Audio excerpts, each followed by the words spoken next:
This is the Hardest Question video blog, and it's the final week of Lent. Good evening.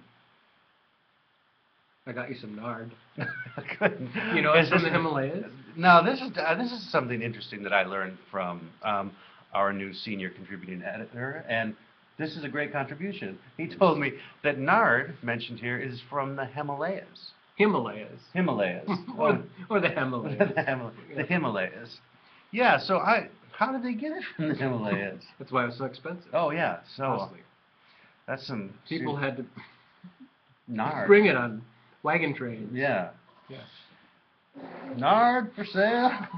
So anyway, this was not very Lenty kind of a vibe we're giving off here. No. But this is a little pause in the tragic tone, and this is a festive, beautiful anointing. Yeah, so this pericope starts out with... Did I say festive? I didn't mean festive. Yeah, it does end with him saying that he's being anointed for his death. For his death, yeah. No. It starts out with saying that, how, 6 days before Passover. I always wonder about that whenever I hear, like, a time frame given. Like, what does that mean in this narrative world here, that it's taking place 6 days before the Passover? I don't know.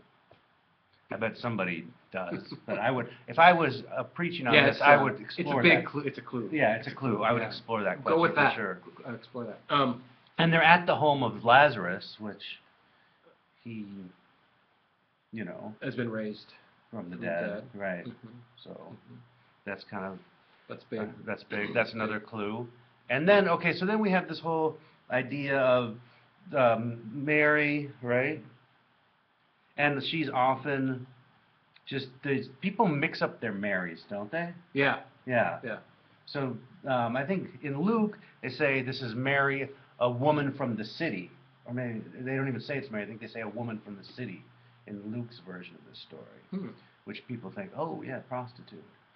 So then they think Mary here is a prostitute. But it doesn't say that in John. It doesn't say that in John. No. No. Because where is a prostitute going to get that much nard? And good Himalayan nard. That's right. Yeah. So, no, really, because this costs, what, 300? It was about a year's wage for a laborer. So and this brings us to Judas and sort of this Judas problem here. He's just like such a flat character here, such a cutout. Yeah. Because it seems like if you are the purse holder, wouldn't you go like, hey, wait a minute, that's a year's wages. Yeah, but the text makes clear to call him a common thief. They said, and he right. There's no depth to his character. There's no decision. There's no point of turn or... There's no like, she's going like, I can see why you'd think that, given you are the purse holder and everything like that. And it's a lot, and good instincts, but this is a special occasion. Yeah. I'm being anointed for my burial. Yeah.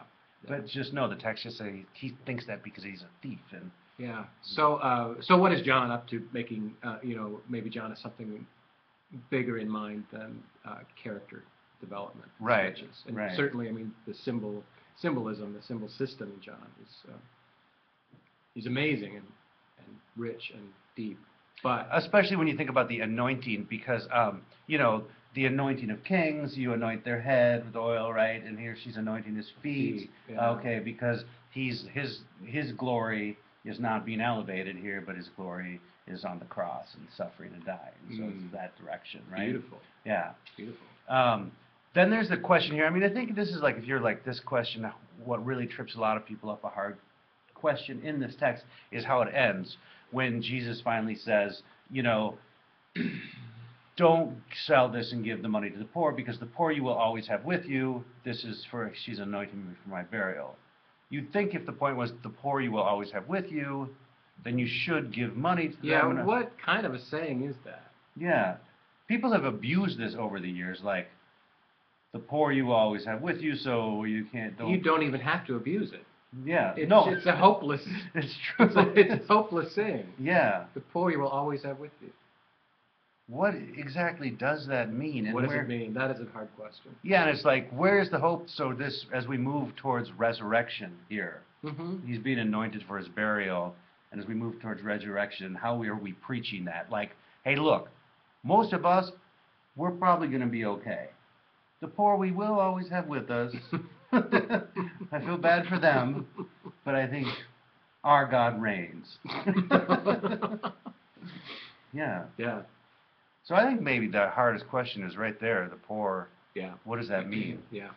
in light of this? And in a dialogue with the text, maybe there's something there that you're going to discover. Yeah. A profound surprise, mystery. And if you do, Beauty. please let Please us let us know, know, and yeah. let us know how you're preaching this text. All right, this is the end of Lent, and we'll see you in Easter Very good. on the other side, as Mhm. they say.